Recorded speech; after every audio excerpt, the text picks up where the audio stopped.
If people have access to the necessities of life without servitude, debt, barter, trade, they behave very differently. You want all these things available without a price tag.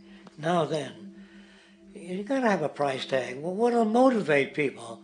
Man gets everything he wants, he just lay around in the sun. This is a myth they perpetuate.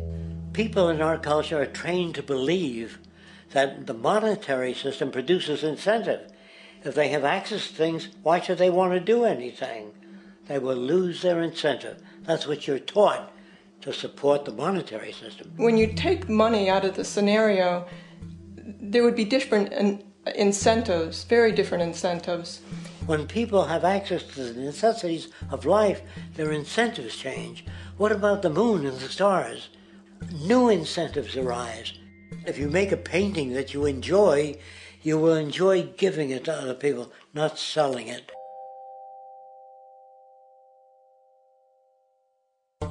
I think most of the education that I've seen today is essentially producing a person for a job. It's very specialized. They're not generalists. People don't know a lot about a lot of different subjects.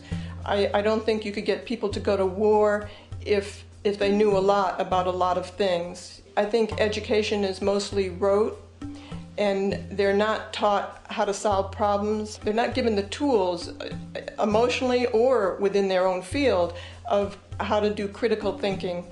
A resource-based economy, the education would be very different. Our society's major concern is mental development and to motivate each person to their highest potential. Because our philosophy is the smarter people are, the richer the world, because everybody becomes a contributor.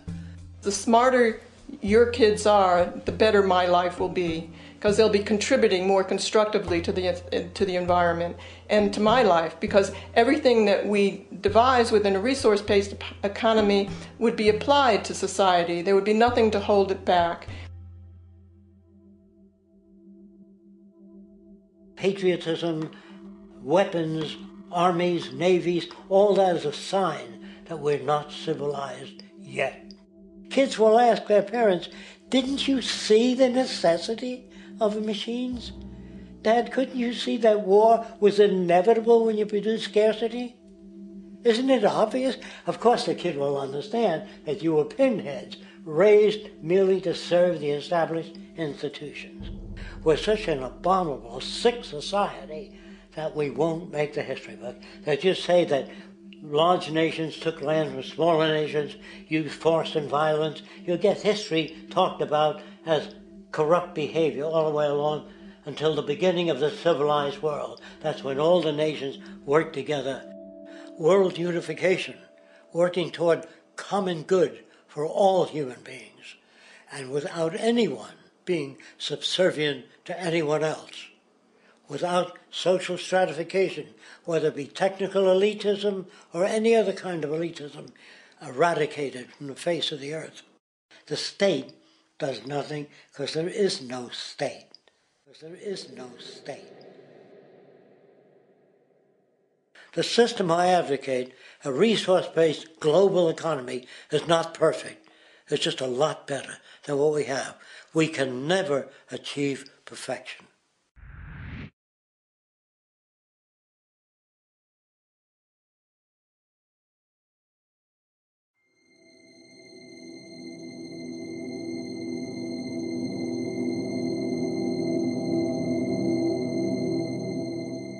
The social values of our society, which has manifested in perpetual warfare, corruption, oppressive laws, social stratification, irrelevant superstitions, environmental destruction, and a despotic, socially indifferent, profit-oriented ruling class, is fundamentally the result of a collective ignorance of two of the most basic insights humans can have about reality: the emergent and symbiotic aspects of natural law.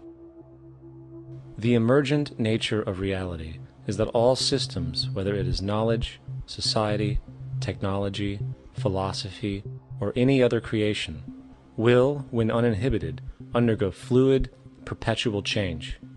What we consider commonplace today, such as modern communication and transportation, would have been unimaginable in ancient times. Likewise, the future will contain technologies, realizations, and social structures that we cannot even fathom in the present. We have gone from alchemy to chemistry, from a geocentric universe to a heliocentric, from believing that demons were the cause of illness to modern medicine.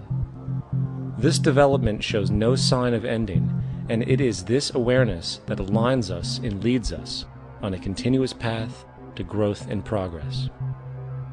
Static, empirical knowledge does not exist. Rather, it is the insight of the emergence of all systems we must recognize.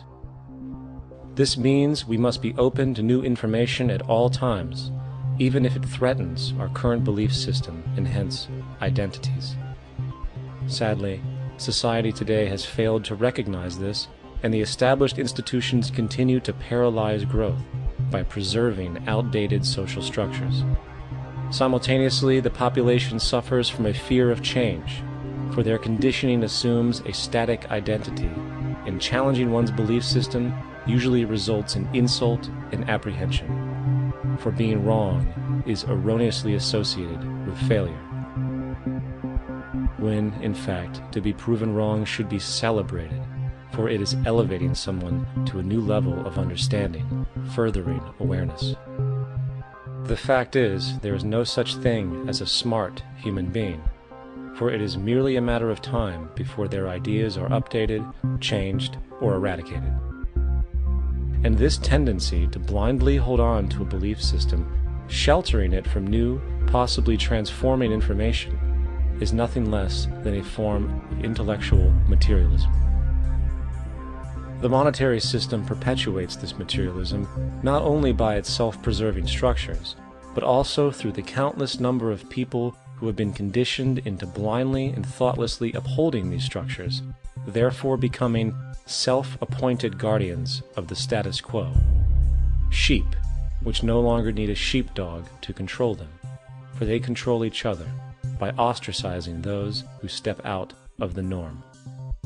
This tendency to resist change and uphold existing institutions for the sake of identity, comfort, power, and profit is completely unsustainable and will only produce further imbalance, fragmentation, distortion, and invariably, destruction.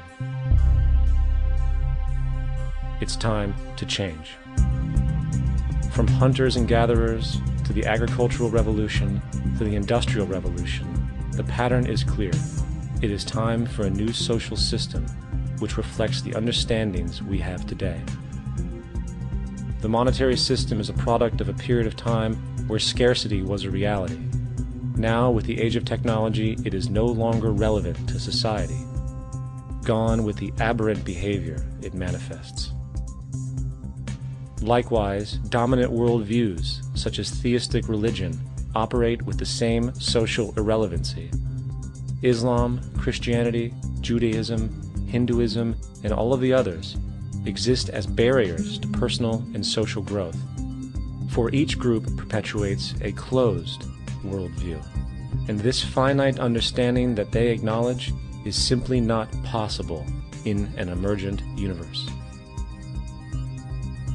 Yet, religion has succeeded in shutting down the awareness of this emergence by instilling the psychological distortion of faith upon its followers, where logic and new information is rejected in favor of traditionalized, outdated beliefs.